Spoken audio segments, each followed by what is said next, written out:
about Norway, not only because it's where I've lived for 12 years, but because it's a country that tends to be seen as a model of peace, stability, democracy, and all good things.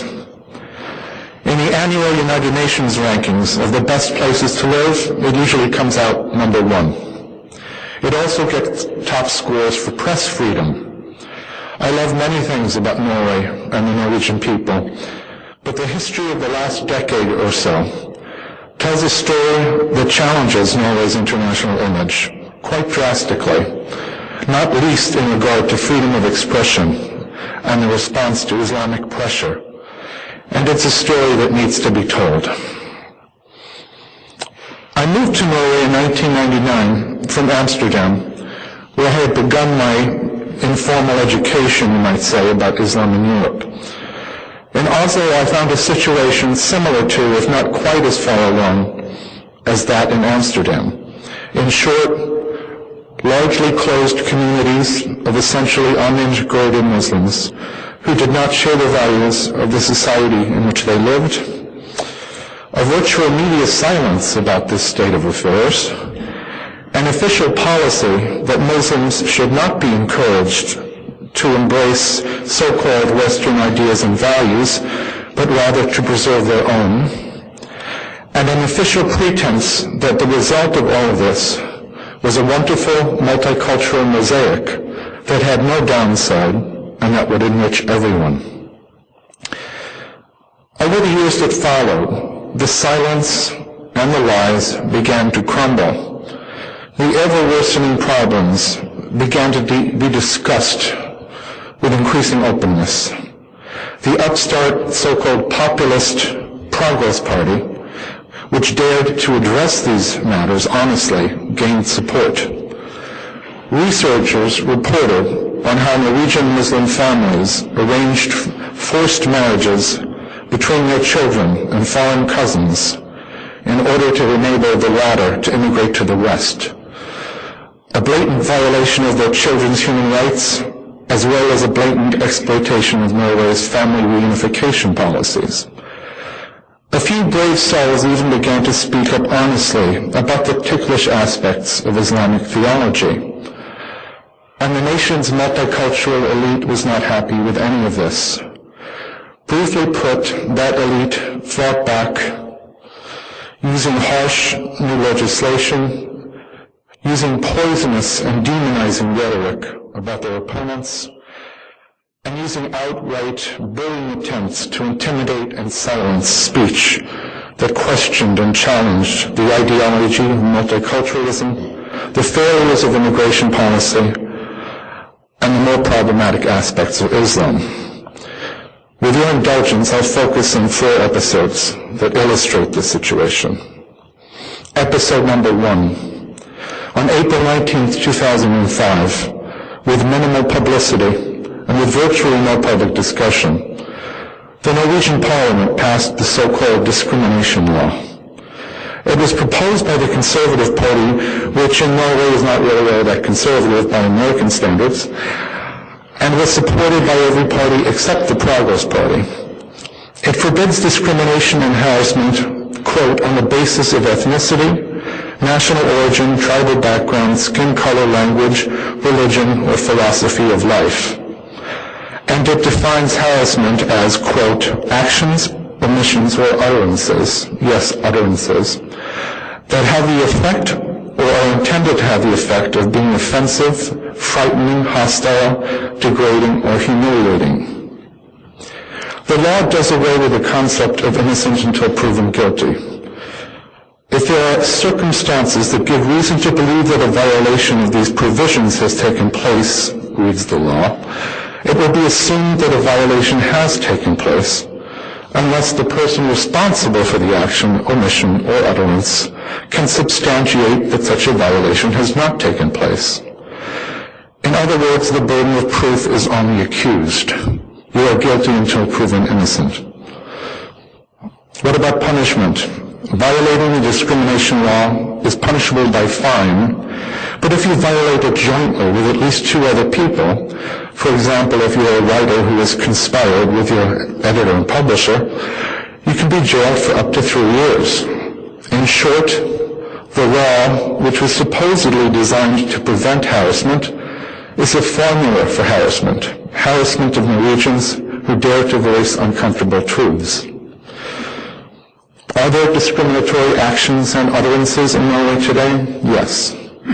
In many Oslo homes, women and girls are brutally oppressed, beaten, and raped by men who think it's their sacred right and duty to do so. In mosques, imams spread grotesque lies about Christians, Jews, ethnic Europeans, and gays. But it's precisely for these kinds of actions and utterances that the discrimination law calls out an exception. I quote, "The law applies to all areas of society with the exception of family life and personal relationships, and to actions and activities performed under the auspices of religious communities and enterprises with a religious or life philosophical purpose," close quote. In other words, it's permissible for an imam to preach that Norwegians are swine, but if a Norwegian answers back, he risks prison. In the same way, a Muslim woman or girl can live as a prisoner in her home, but a Norwegian human rights activist who tries to address this problem risks being found guilty under the law. In Norway, important proposals for legislation are usually debated ad nauseum in the media before the law is actually passed. Not so with the discrimination law. Politicians and journalists strictly avoided talking about it beforehand. The good news is that no one has yet dared to prosecute anyone under the discrimination law. The bad news is that it remains on the books, and as we shall see, there is good reason for concern these days. In fact, more reason than ever, that it may yet be used to target freedom of speech about Islam. Episode 2. You all remember the Danish cartoons. On January 9th, 2006, while the newspaper Jyllands-Posten was under siege in Denmark, Vebjørn Selbekk, the editor of the small Christian newspaper called Magasinet in Norway, ran a 6-page feature in which he reproduced the Jyllands-Posten page containing the Mohammed cartoons. Selbekk wasn't the only Norwegian editor to reprint the cartoons. Several major papers did. But it was the tiny Magasinet that became the target of politically correct wrath. When Selbekk went on a TV news discussion program to defend his action, his fellow panelists called him a right-wing extremist and accused him of malice toward Islam. Magasinet, a professor complained, was destroying the intercultural harmony that he and others had spent years working for. It didn't seem to occur to him that if printing a few cartoons could destroy this harmony, there may not have been that much harmony there to begin with. Muslim leaders used Selbeck's action as an excuse to target Norway. Norwegian flags were burned, Norwegian businesses boycotted, the Norwegian embassy in Damascus torched. Yet while Denmark's leaders remained resolute in the face of anti-Danish attacks in the Middle East, Norwegian officials caved instantly. Prime Minister Jens Stoltenberg said flat out that Selbekk had been wrong to reprint the cartoons and implicitly threatened Magasinet with prosecution. Not under the discrimination law, curiously, but under Norway's long-dormant blasphemy law, whose repeal Stoltenberg had himself strongly advocated before the cartoon crisis. Norwegian groups charged with defending free speech did not cover themselves in glory either. Throughout the cartoon crisis, the Norwegian Authors Union and Norwegian Freedom of Expression Foundation remained silent. The head of Norwegian PEN called on Selbekk to apologize. An editorial in Teknisk Ukeblad, Technical Weekly, actually suggested that Norwegian companies that were experiencing problems in Pakistan, quote, could demand economic redress from Selbekk to cover their losses. Selbek's most outspoken critic, Foreign Affairs Minister Jonas Gahr Støre, insisted that freedom of expression, quote, demands in our time and society a sensitivity to ethnic and religious values that mean a lot to people. Barrister even blamed Selbek in part for the burning of that embassy in Syria. The rapidity with which he and Prime Minister Stoltenberg knuckled under to jihad could only have been read by Muslim radicals as a sign that Norway was indeed spineless. A country so in love with peace, or with its peace-loving and multicultural self-image, that it would sell out the most precious of democratic principles rather than endure any conflict whatsoever. Barrister was so fearful of backlash from Muslim countries that he sent a letter to Norwegian ambassadors instructing them to respond to any criticism of Magasinet by expressing regret for its actions and by stating that it was Norway's belief that free speech comes with limits. For weeks, Selbek defied death threats, abuse by Norway's cultural elite, and demands from around the world that he apologize. Then, suddenly, he gave in. On February 10th, after several days of intense secret negotiation involving Stoltenberg, Barrister, and Muslim leaders, Selbek appeared at a government press room.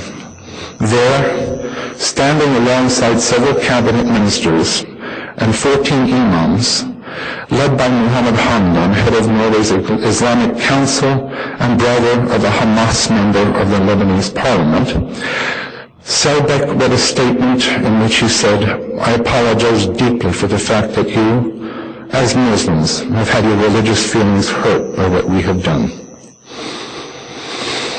The Norwegian government was delighted.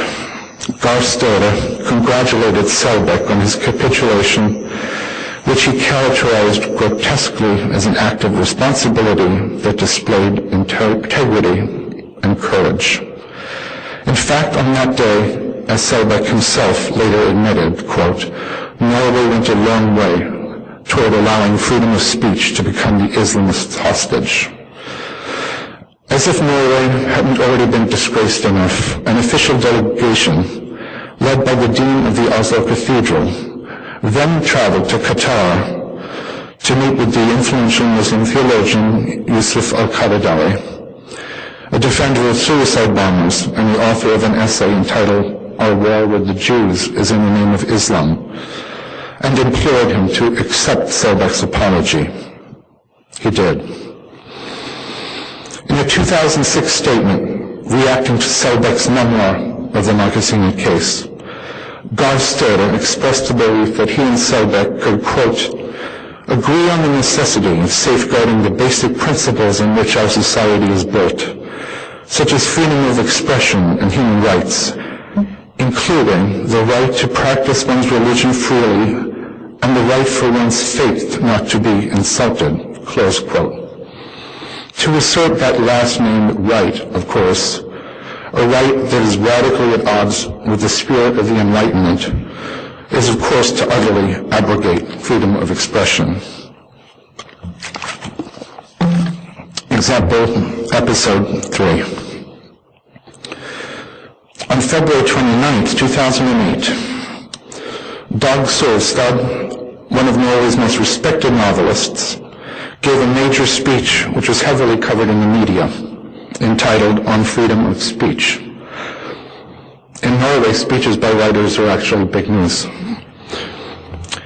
Solstad's message, which came in reaction to the increasingly open discussion of Islam and immigration in Norway, and specifically to the Mohammed cartoons, but was that he was, and I quote, "totally indifferent to freedom of speech," and that he could not, quote, "imagine a future in which a situation arose in which my right to express myself was taken away from me."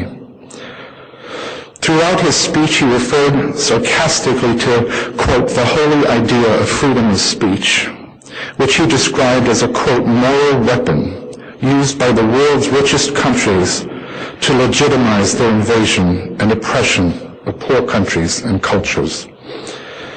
Solstad made the argument that, after all, his library is full of books, some of them ancient classics that had survived centuries of societies with censorship, yet here they are on his shelves. So what's to worry about? As he put it, the books survive, censorship or no censorship. Besides, he argued, free speech is undesirable anyway, since it drowns meritorious works, such as his novels, presumably, in a sea of vulgarity, a category to which he relegated the Mohammed cartoons. This is, let me repeat, one of Norway's most respected writers and intellectuals, who was recently, by the way, granted a generous, tax-free government stipend, which he will receive every year for the rest of his life. What was alarming was not just Surestad's speech. It was the readiness with which other members of Norway's cultural elite seconded his sentiments. Andreas Skartveit, former Director General of the Norwegian Broadcasting Corporation and chairman of a major publishing house, complained in an op-ed that we've made free speech holy, and are clinging to this new religion, as he put it, in an unhealthy way. Skartveit argued for what he plainly saw as a more historically sophisticated view. The world is changing, he insisted. It always has been. Sacred things come and go. Once it was the kings who fought for our faith, as the Swedish Gustavus Adolphus, the Lion of the North, fought for Protestantism. Now it is prime ministers, such as Denmark's Fogh Rasmussen, today's Lion of the North, he wrote sarcastically, of course, who fight for our new faith, freedom of expression.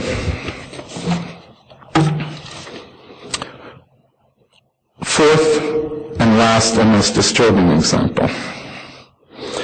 On July 22nd of this year, a man named Anders Behring Breivik set off an explosion in downtown Oslo that killed several people, then made his way to a nearby island, where he gunned down several dozen more people, mostly teenagers. The teenagers were members of the Labour Party's youth group and were attending an annual summer camp at which they hold rallies, give speeches, listen to speeches by party leaders, and so forth.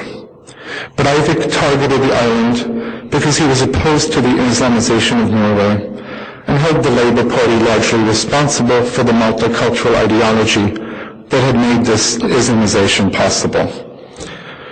The massacre shook Norway to its roots. The outpouring of public grief was overwhelming. But even as the majority of the populace was in grief, the cultural elite was at work exploiting the massacre to the hilt. For you see, over the last decade, despite the Discrimination Act, despite the crushing of Vebjørn Selbekk, and despite the best efforts of people like Dag Solstad, the public discussion of Islam and immigration in Norway had grown ever more open.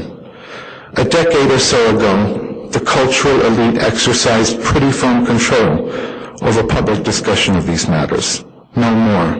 They had lost control and they knew it. In recent months, Angela Merkel, Nicolas Sarkozy, and David Cameron had all declared multiculturalism a failure. Last year, a government-commissioned report identified by name me and others who have written about Islam as Islamophobes. The point was clearly to shut us up, but it didn't work.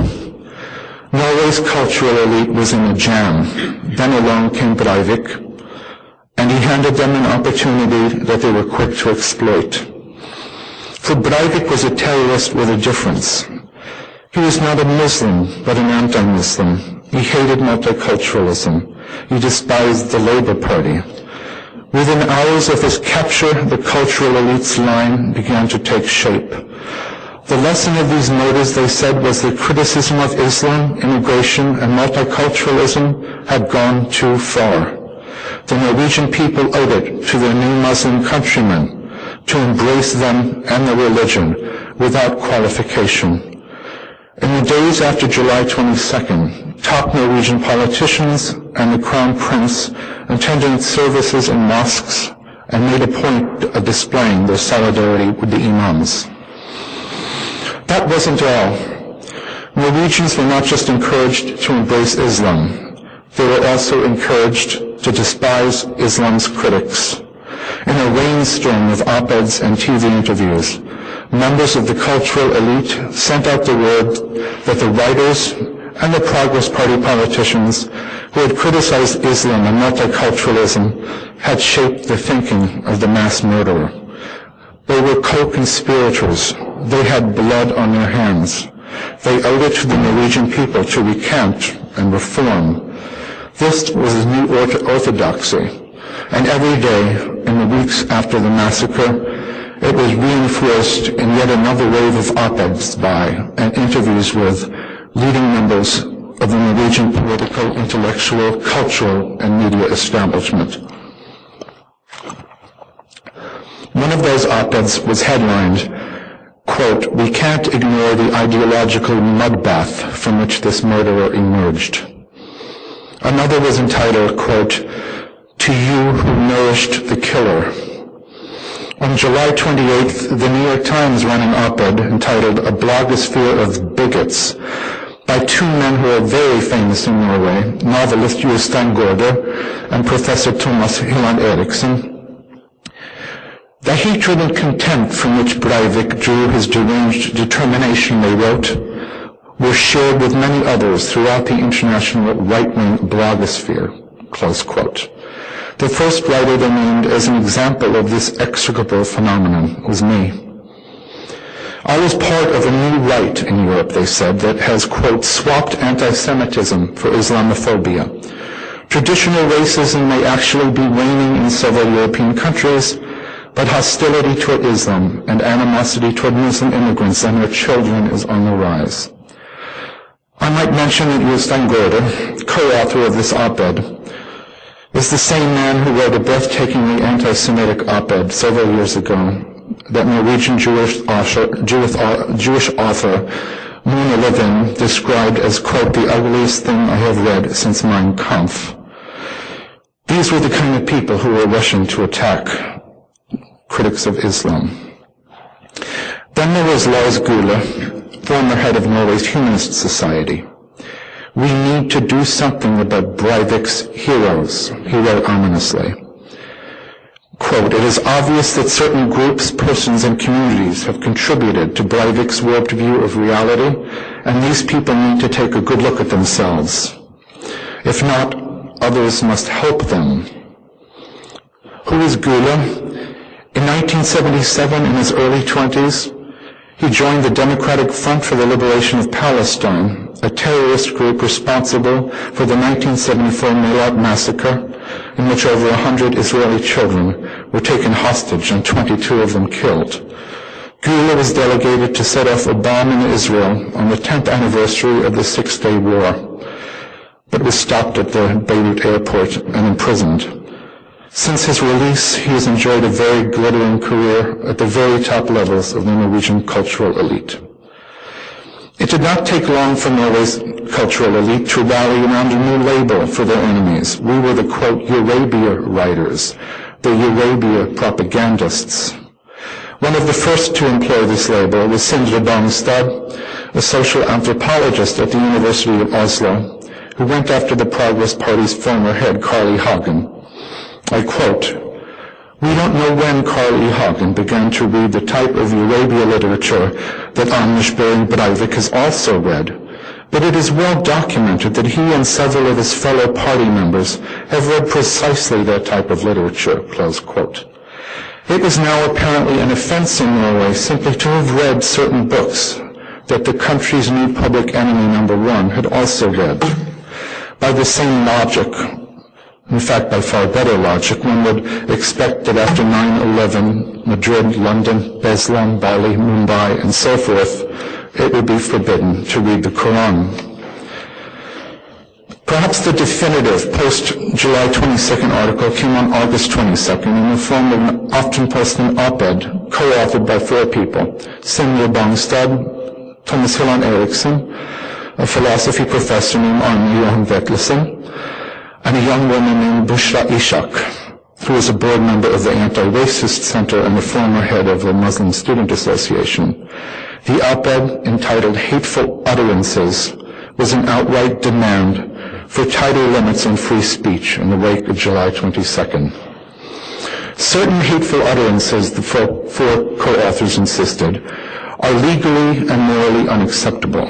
Neither freedom of speech nor the right to express oneself are absolute in any existing human society, nor does freedom of speech stand above other rights and compliance with key human rights declarations. Decrying what they called, quote, free speech absolutism, and explicitly rejecting the model of the United States, which they described disdainfully as, quote, the country in the world that goes the furthest in protecting the right to expression, including hateful expression, close quote. The authors noted that the European Human Rights Convention is clear that the exercise of freedom of speech imposes a responsibility upon the person expressing himself. Yet in the last decade, they complained, the limits to hateful speech have been stretched very far in Norway. This, they insisted, needed to be reversed in the aftermath of July 22nd. The implication being that Breivik's atrocities were the consequence of other people's exercise of free speech. In the coming years, the op-ed argued, quote, Norwegian editors as well as politicians need to make it clear that it is not a human right to express oneself in public, and that certain hateful utterances are not acceptable. There are others who are quick to agree, including anthropologist Runa Dovin, who cited as an example of what he called conspiracy theories of Islam critics, an op-ed which my friend Hege Storhag reported, on a Muslim demonstration at which a speaker had called for a new 9/11 in Norway. In Dovin's view, Hege was not reporting in this op-ed on hatred. No, she was expressing a hatred that needs to be quashed. Dovin admitted readily that his own view was, as he himself put it, authoritarian. It should simply not be allowed, he said, to express certain ideas. And he added that he was, and I quote, entirely in favor of what many people are now describing as a witch hunt, for, quote, there needs to be an investigation of what was written before July 22nd and see the connections between words and actions. It was stunning how effective the cultural elite's new line was in the wake of the massacre. Many of those who had criticized Islam and immigration rushed into print to declare their contrition. When a public debate on immigration took place a few weeks after the massacre, it was clear that a new restraint had asserted itself. The subject of Islam was not even mentioned. Self-censorship was the order of the day. The multicultural establishment, in short, had regained the upper hand. Islam had been washed clean in the blood of Breivik's victims. Everything that was true about Islam and about Norwegian immigration policy and about the follies of multiculturalism on the day before the massacres is still true now, but it is more dangerous than ever to say so. At present, in short, free speech in Norway is more imperiled than it has been in a very long time, and where this may lead is not very pleasant to contemplate. Thank you.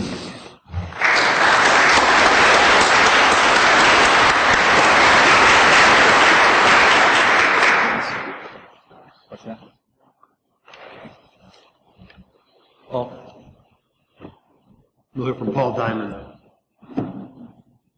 Hello, thank you. Can I just thank what an honour and pleasure it is to be in the United States. I always enjoy coming to a great country.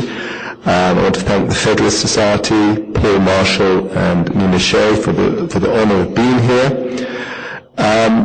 I think Bruce has taken a lot of my wind because I wasn't going to go into a great detailed analysis of the legal situation, but I was going to give 6 examples, so at least I'm more than Bruce. And so the Brits can win this one. What I would like to say, though, I'm just going to do really, by giving these examples, I just want to show the culture in which we operate in, and I operate in as a practicing barrister, and the environment you work in, of course, is different, but it's a complex situation in the United Kingdom, and I think it's where ground zero is, as you Americans would call it. We've come a long way But before I just start, I want to just make this comment about the use of hate speech. I'll probably the only legal comment I'm going to make. We do actually have a Religious Hatred Act, but which is a sort of effectively a hate speech act, but it's never used. The mechanisms used by the authority are Public Order Acts, which date from 1936. And the issue was subsequently aggravated offences were added to basic assault categories. Now the reason I actually say that is, of course, that's the United States approach, to have general assault categories and then have aggravated categories on racial grounds and so forth. So our approach in our similar systems are very similar. Now, we've obviously come a long way since 1991 and the Satanic Verses and the fatwa against Salman Rushdie. In those days, our then Prime Minister Margaret Thatcher immediately broke off relations with Iran. So that book was published and it was defended ferociously by the government of the day. And people may well wonder whether that would happen in modern Britain. The environment we operate in is the Archbishop of Canterbury has called the introduction of Sharia law inevitable. And that was in 2008. I was actually at that talk. He said it in a provocative manner. That was shortly followed by the Lord Chief Justice that's Lord Phillips, calling for the introduction of Sharia law in the United Kingdom. And then that was followed again by our national government giving great impetus and emphasis to Muslim arbitration tribunals, which are now a large number of them are functioning throughout the country, and I'm going to come in a very unknown fashion. And recently we've had the development of about a dozen areas in the United Kingdom called Sharia-controlled areas, where Islamic radicals have simply put up posters and are enforcing it. No gambling, no music, no prostitution, no drugs, and no alcohol, and are enforcing it. Now, I personally believe there would have been some formal adoption of Sharia law had the Labour Party won the 2010 election in the United Kingdom. That did not take place, as you know. David Cameron became Prime Minister in a coalition. There's been a sea change of attitude by the government. The Ministry of Justice has just sought to conclude a report on the operation of the Muslim arbitration tribunals and how Sharia law is operating in the United Kingdom. The Muslim arbitration tribunals refused to cooperate, just said, we're not telling you what's going on, you find out. And the government found that slightly unsatisfactory and rather surprised at that approach. Baroness Cox, who used to be a backbench peer, has introduced a bill prohibiting Sharia law where there's inequality between men and women. An Islamic preacher called Zakir Naik was refused entry and denied entry into the United Kingdom. Contrast that with the numerous Hezbollah spokespeople who were invited in by the previous Labour government. And we had a situation, so although there's been a change, the environment is extremely tough. I say that Sharia law is not going to take place, but the general impetus of what the American First Amendment lawyers would call the establishment of religion by either state disapproval of a religion or state endorsement of religion is actually very real in the United Kingdom. The only problem is the state disapproval is against Christianity and the state endorsement is towards Islam. I was going to just give 6 examples of the modern environment in the United Kingdom. The first example is the Jerry Springer show, which was shown on national television by the BBC. The Jerry Springer, the opera. You're aware of that. Jesus is a congenital idiot. Jesus wears a nappy. Jesus is slightly homosexual.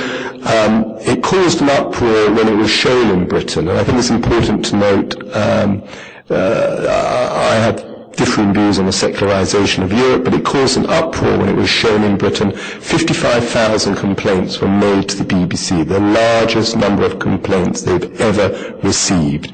But of course the BBC went ahead and showed it with a flower of self-promotion that we will stand in the face of intimidation. The BBC promotes freedom of speech, and the show went on. It was reviewed internally by the BBC trustees, who called it a work of art. Now, I have, leaving aside the subject matter of it all, Jerry Springer, the opera, a work of art, is even stretching it to most British subjects. We had blasphemy laws at that time in the United Kingdom, and a maverick preacher brought a blasphemy application against the BBC. I don't want to go into all the details of the legal front, but the BBC used taxpayers' money to put on Jerry Springer the opera, and they then used taxpayers' money to defend Jerry Springer the opera in our courts, and the BBC won, and freedom of expression prevailed for the BBC. And then one of the parties defending the production of the show went after this maverick preacher seeking costs, and would have bankrupted him, because we have cost rules in the United Kingdom. So the BBC defended to the end the right to put on the Jerry Springer show. About 18 months later, on one of our political discussion shows, we had Charles Moore, the former editor of the Sunday Telegraph and Telegraph, and there was a question asked in relation to the war and various matters in Iraq, and he said that the Muslim Council of Britain appeared to be reluctant to condemn the killing of British soldiers, and in fact gave the impression they supported the killing of British soldiers, and indeed the Muslim Council of Britain has a number of extremist links. The Muslim Council of Britain threatened to sue the BBC. It was a libelous action. How dare they record this, even though this had been cleared by BBC lawyers to go out, and without even talking to Mr. Moore, offered a full apology to the Muslim Council of Britain and £30,000 of taxpayers' money to the Islamic community. Now, I want to juxtapose the position. One case, the BBC fight for freedom of expression, and would take all actions to defend it. In another example, they give an apology and immediately pay monies or taxpayers' money to it. If I had challenged any of those, if someone had come to me and said, I want to challenge it, well, the minister lost the case of establishing blasphemy. He lost it. If you'd challenged the payment of an apology and said, well, there's a contrast between the two, no British judge would have entertained that. They said, it's not me to review the policies in contrast. My decision is, could a reasonable public body have made a payment of that sort and given an apology in the circumstances of the case? And again, that would have been, in my view, unproductive as a legal strategy. But it's a discretion used by a public body. That's what I'm focusing on in a minute. It's a discretion by a public body. The next example number 2, taking Bruce's, is a young man called Umar Farouk, and you may know him as the Detroit underpants bomber. He turned up in London as a pious but rather innocent Nigerian student, and rapidly became head of the Islamic Societies at London University, where he underwent rapid Islamification, radicalization. And London is now a center of rapid Islamification, radical Islam. And he is actually now the 4th Islamic head of a student union to be in prison for terrorist instances in the last 3 years from Britain. Now, London University immediately did a report on this. They, of course, have denied that he was radicalized during his stay in London, and they've gone further that there's nothing they could really do to prevent his radicalization because our free speech principles would not permit any delimitation on speech and access to speakers and so forth. But you can rest assured that the university authorities, acting through their student unions, have taken firm and radical action against very dangerous religious groups. I've acted for a number of Christian unions expelled from universities by their student unions because they believe in very wicked things, like you have to be a Christian to be a member of the Christian union, and you have to love your neighbour. That's my very bad attempt at a joke, and the fact that nobody is laughing shows that no one got the joke. But the point I was making was that while this Islamic radicalization is taking place in our campuses, I have done cases where student unions have been expelled because by insisting that you're a Christian, for joining the Christian union, you are discriminating against non-Christians. I remember when I did that case for Exeter University, and I spoke to some American attorneys. They told me that would never happen in America. Your First Amendment would never permit that. Oh yeah, Martinez? Forum analysis, that's the way around it. So, part of my thing is, I'm going to come to that, why I think it's, I don't think America can do it alone. Whether you can be a beacon of light, I don't know, but I don't know whether you can be a beacon of light in a totally dark world. The third example is a case I was instructed in.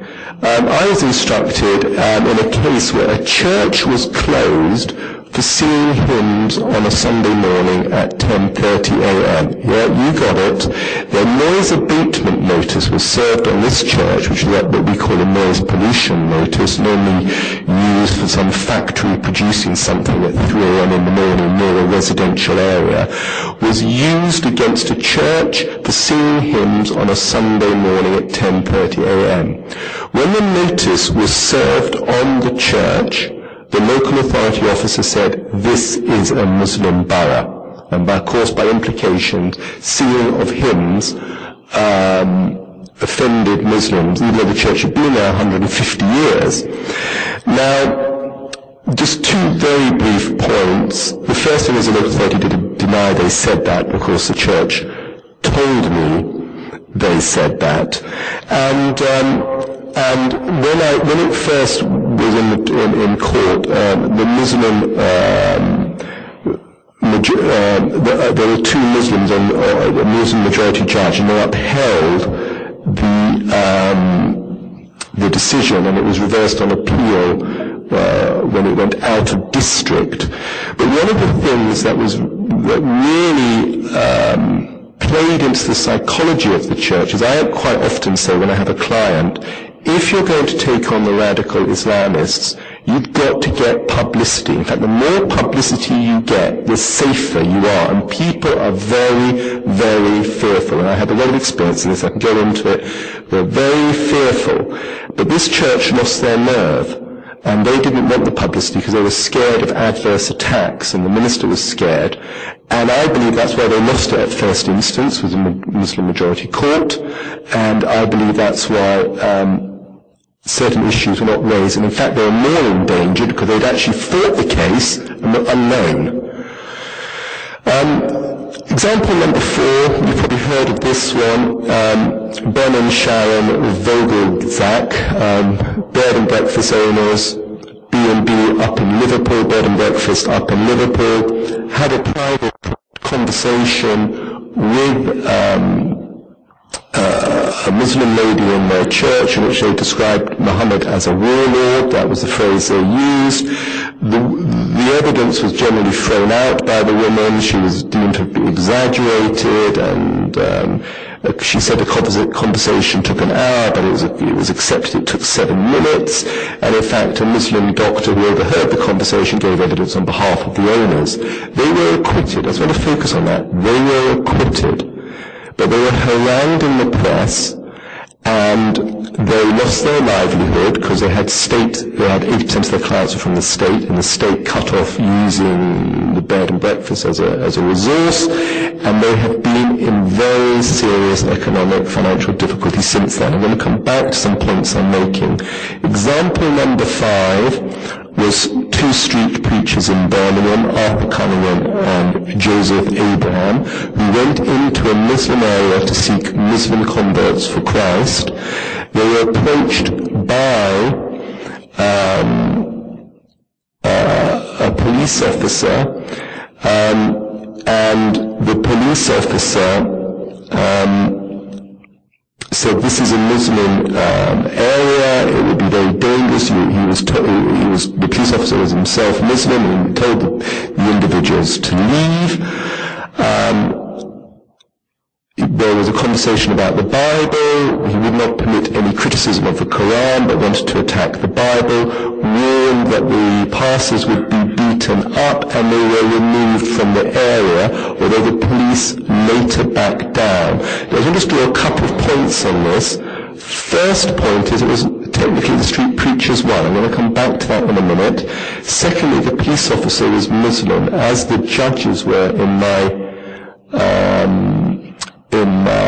church case at the initial first instance trial. And because of the policy of social cohesion, members of the ethnic minorities are put into positions of authority and are implementing British laws, but they're not doing it, if I can be opposed without being accused of racism, in a particularly British manner, as we would understand those laws should be implemented. And then my final example was a Channel 4 documentary called Undercover Mosque. And Channel 4 is one of our major TV corporations. They spent an hour, yeah, probably was an hour actually on Channel 4, they're on cutbacks like everybody else's, but they spent a year investigating radical mosques in the United Kingdom. And of course, they came up with such delightful phrases were reported on television. You have to bomb the Indian businesses, and as for the Jews, you kill them physically. And there's various phrases of that nature used in the mosques, advocating violent jihad, overthrow of the British state, war against non-Muslims. This was shown on British television. The dossier was given to the West Midlands Police. The West Midlands Police concluded there was no grounds through the Crown Prosecution Service for successfully prosecuting any of these mullahs. This is, talk about hate crimes and public order acts. There was no grounds at all for prosecuting them. However, they were deeply concerned that Channel 4 had breached the Public Order Act and had produced material for British television which would stir up hatred. And they referred back to the Crown Prosecution Service. The Crown Prosecution Service came back on that, saying there were insufficient charges to charge Channel 4, and they referred it to Ofcom, which is our regulator of the media, who said it was the Channel 4, that the broadcaster had accurately represented the material it had gathered and dealt with the subject matter responsibly. Channel 4 went on to sue the police for £100,000 for libel, which is very unusual in Britain. You would call it qualified immunity in the States, but our police are very protected, much higher standards than American standards. And of course, not everybody is the size of a major corporation. Now, the reason I've drawn these attentions of these examples, that's the environment I work in, where I could go on and about what happens and realities of cases. I've done a number of cases in this area, but the first three examples were the decision of the BBC, was a decision of London and a decision of London University, and a decision by a local authority that may not be a correct one, but where public bodies exercise their lawful discretion to promote diversity, tolerance, or whatever they thought would be in the interest of a more inclusive state. And those things are very difficult legally to challenge. And I would say there's nothing stopping American public bodies taking a similar approach within their lawful powers to adopt policies which they believe are lawful to promote groups and diversity. The other three cases, and we think it's bad in Britain, and yes, it is bad in Britain. I can make you weep if you want me to, but I don't have time for that. Were all successes. The bed and breakfast owners won, the street preachers won, and Channel 4's got £100,000 off the police. The chilling effect of these cases, people's livelihoods ruined, people publicly arrested and humiliated, these incidences of the police using chilling effects, the fear factor of self-censorship, self-regulation, and one of the ironies of the current situation in Britain, because Islam is off bounds for criticism, a lot of the criticism is directed against Christianity, because people want to prove they're not cowed and feel they are able to speak out. Well, that's really all I wanted to say at this stage, and just give you these examples of the United Kingdom. Thank you.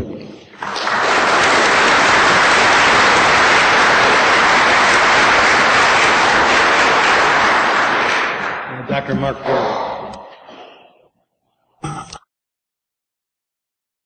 Let me first express my appreciation to Nina and Paul for their book and their courage, really, in addressing such a critical issue for the security of the world, the freedom to be able to speak your mind about religious issues. And also my appreciation to the Federalist Society for the invitation to fly all the way across the Pacific and contribute to this gathering.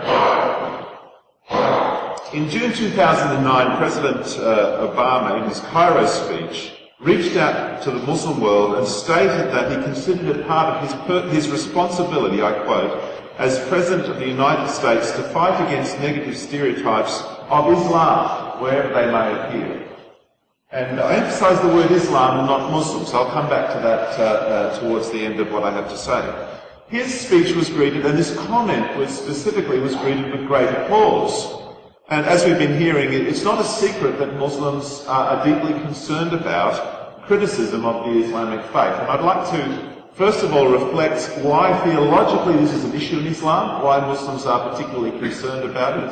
It's a long-standing problem. Beaumarchais in The Marriage of Figaro had Figaro give the freedom of speech soliloquy, in which he comments that if he criticised Mohammed in some way, there would be representations coming to him from all over the Muslim world. That's in 1778.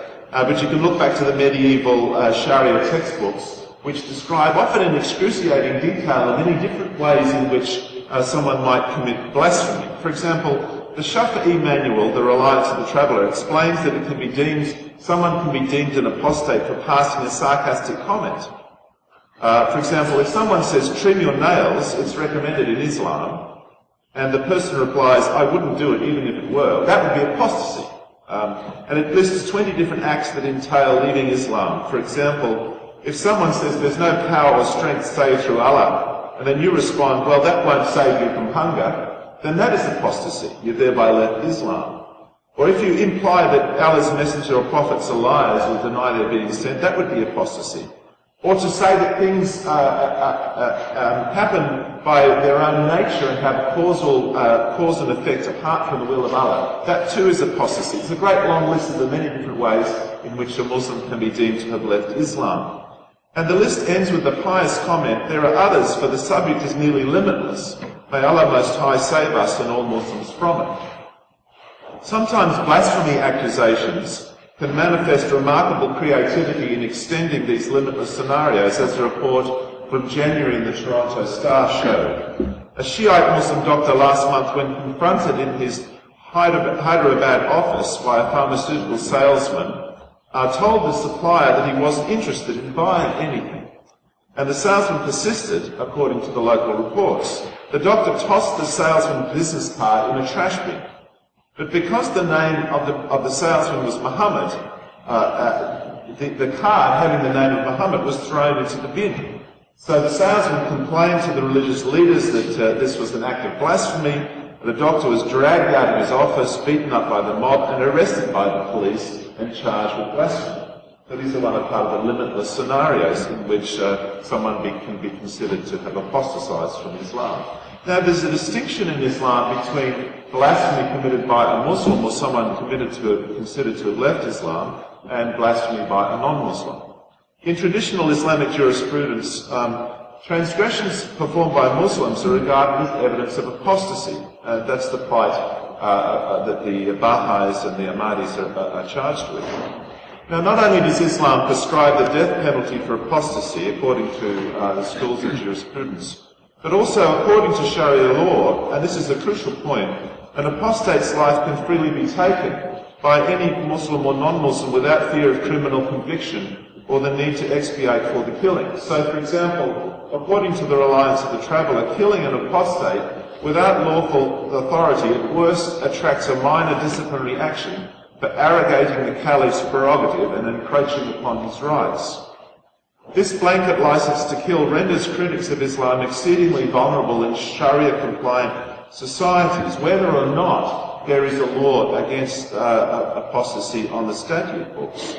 And it is the reason for the numerous cases of extrajudicial killings of people judged to be apostates, such as the shooting of the governor Salman Rushdie in Punjab, the Punjab governor in January 2011. As an outspoken opponent of Pakistan's blasphemy laws, Rushdie could have been judged an apostate for falling foul of item 14 in the reliance of the Traveller's List, which states that to deny the obligatory character of something which by the consensus of Muslims is part of Islam, when it is well known as such, that is apostasy. So it would be considered by his killer to have been an apostate for denying the apostasy law. For non-Muslims, a transgression of blasphemy is not apostasy, but rather a breach of their pact of protection, the Dhimma Pact. The reliance of the traveller also explains that if the agreement of protection is violated, for example by mentioning something impermissible about Allah, the Prophet or Islam, then the Caliph treats the non-Muslim as an object of war. Ultimately, the reasons for these strictures on on blasphemy go back to incidents in the life story of Muhammad and in the foundation of the early Islamic community. Negative commentary was regarded and is often described by jurists as fitna, which is seduction or persecution of Muslims which could lead them away from their faith. So to criticize Islam is to attack Muslims personally.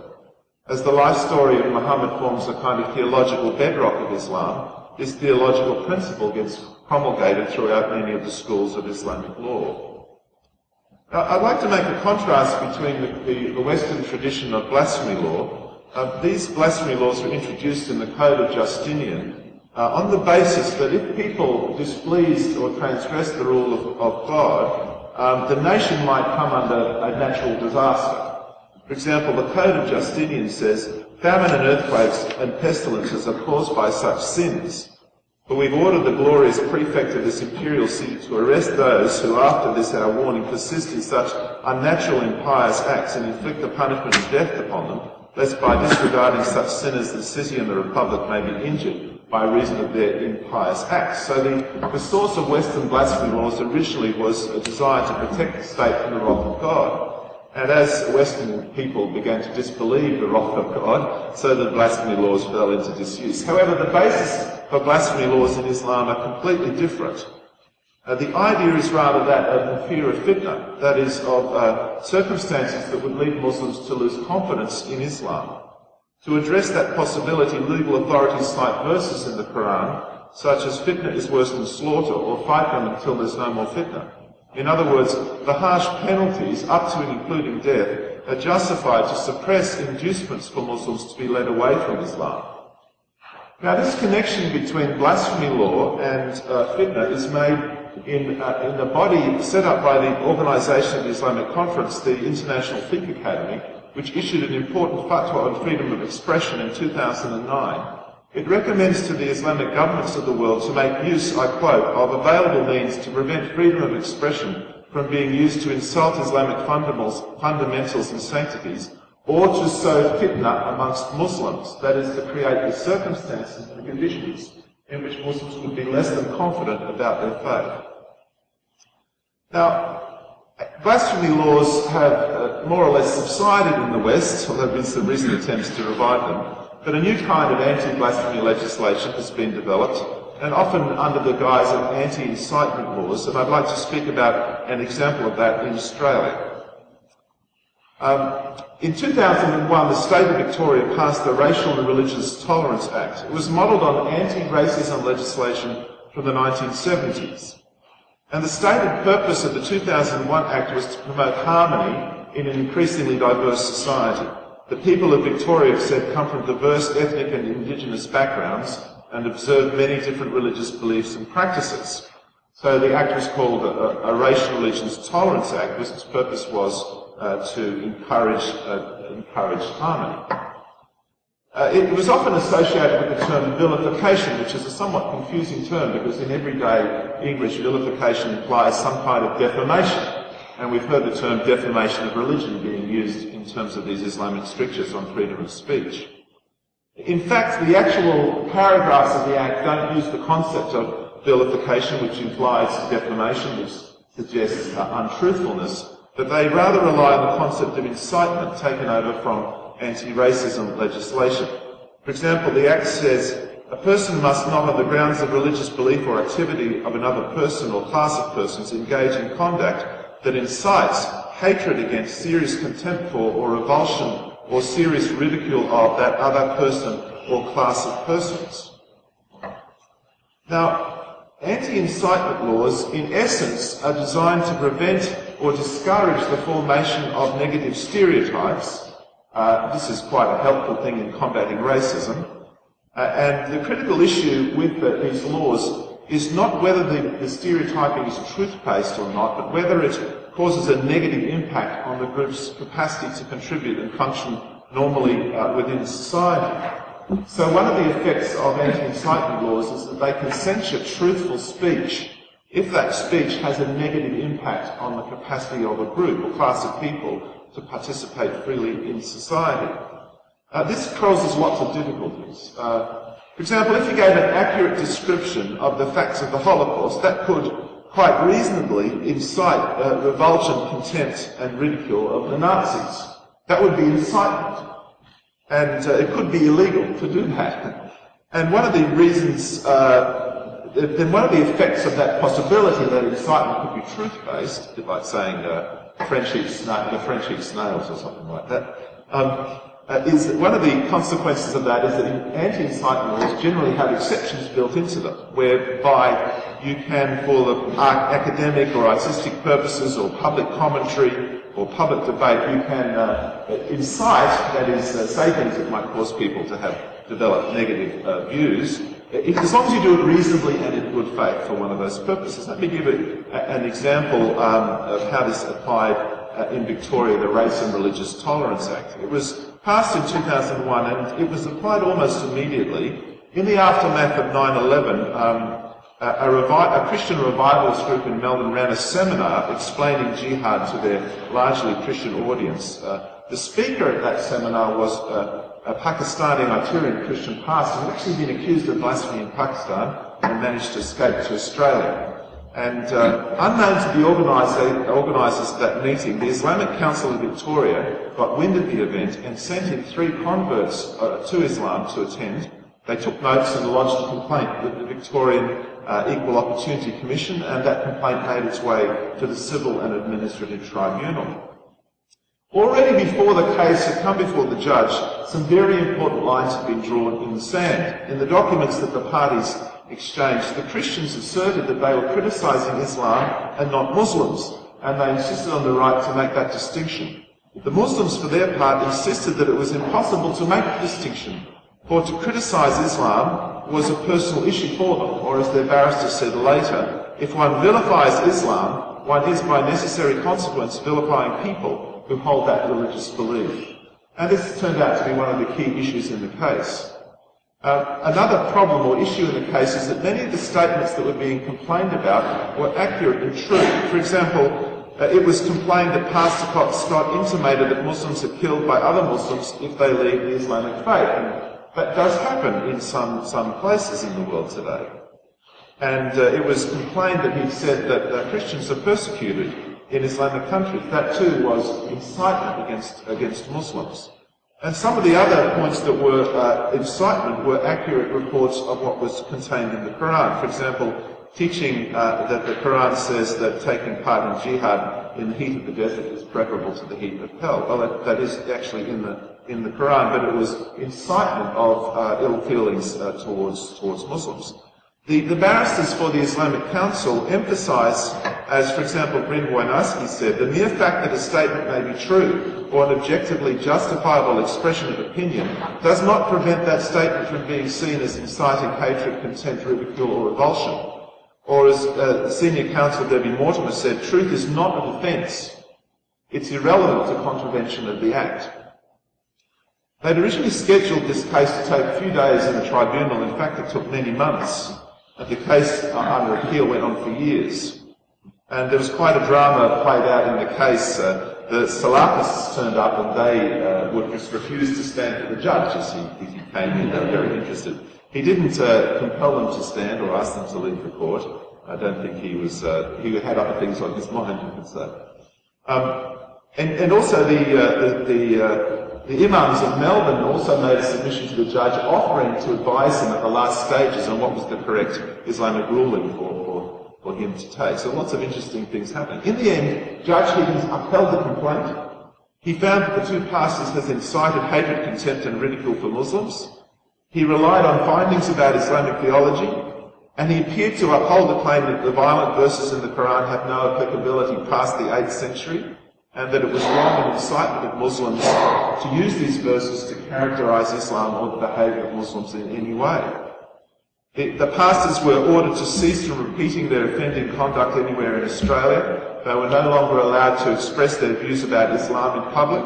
They were ordered to take out prominent advertisements in Melbourne's daily papers reporting the findings against them at an estimated cost of over $50,000. And these advertisements were to include acknowledgement of the finding that they had broken the law. They appealed the case to the Victorian Supreme Court. When the judgment was, when the appeal was ultimately upheld, the case was referred back to the tribunal to be, for the same evidence to be judged upon by a different judge.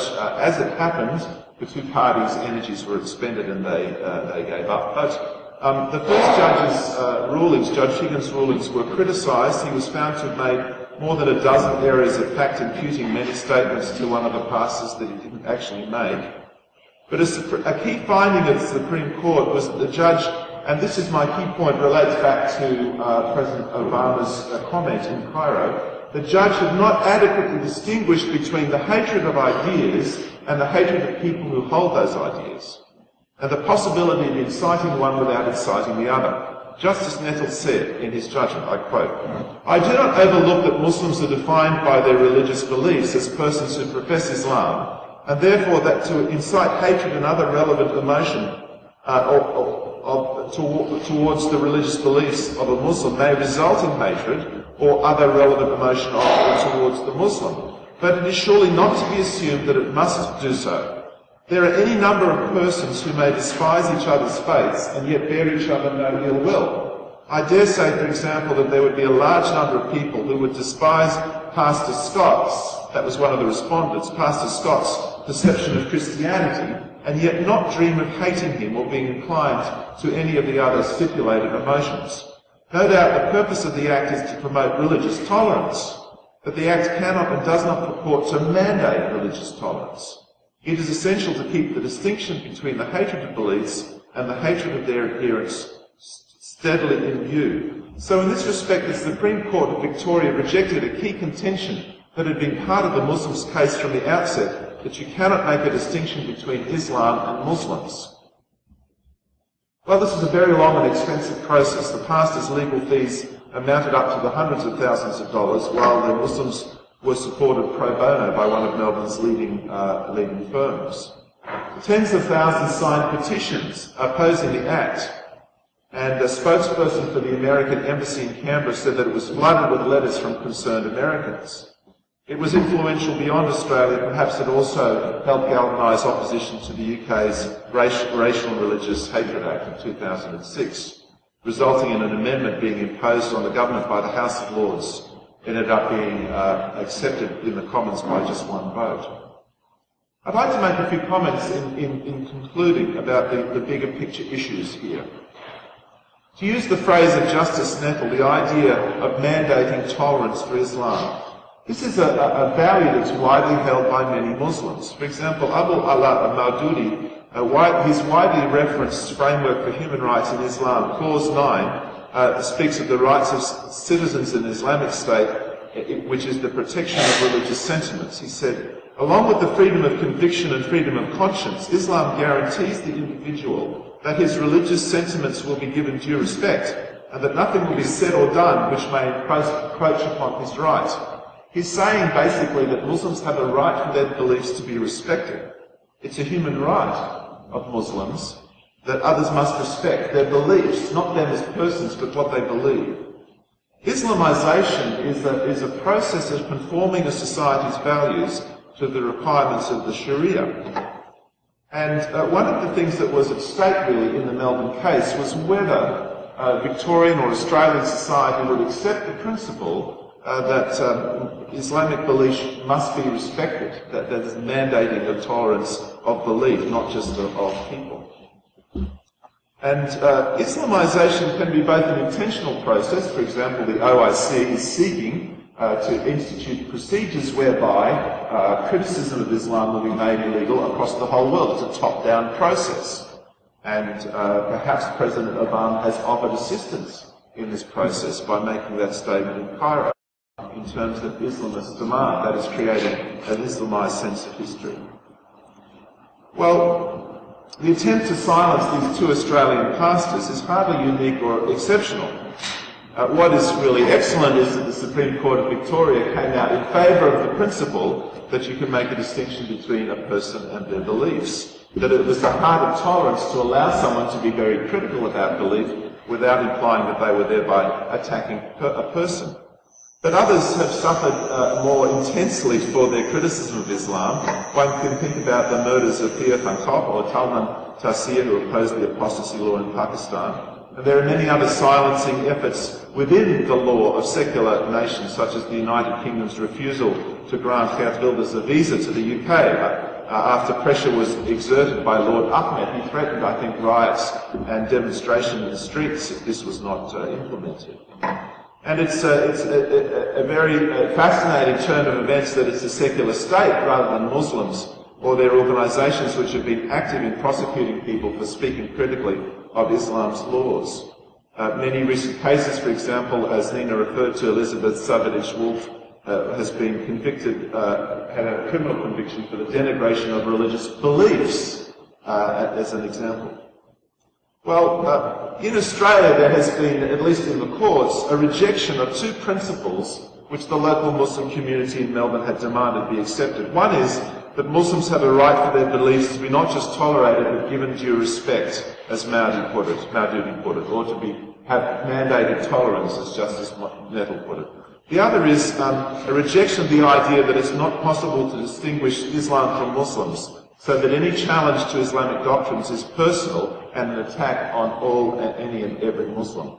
These beliefs, grounded in sacred texts and shaped by 14 centuries of theological reflection and tradition, can be seen to arise quite naturally in parallel wherever more radically minded Muslims find themselves in the world today. But they are inconsistent with and challenge values of freedom of speech and conscience which have shaped Western societies. The case of the Islamic Council in Victoria versus Catch the Fire Ministries Inc. was complex, long drawn out and convoluted. At its heart was a very simple principle of freedom of conscience and speech. That is, can you express a strong aversion to someone else's beliefs or ideas without being convicted of inciting hatred against that person? I'd like to return to Salman Rushdie, or come back to him. Nina Shea mentioned him at the beginning of the day. This is what he had to say after years of reflecting on his difficult living situation. He said, if an individual in a free society no longer has the right to say openly that he prefers one book to another, then that society no longer has the right to call itself free. Citizens have the right to complain about discrimination against themselves, but not about dissent, even strongly worded, impolite dissent from their thoughts. There cannot be fences erected around ideas, philosophies, attitudes, or beliefs. This is my final comment, whether the West adheres to its historic convictions will shape its future.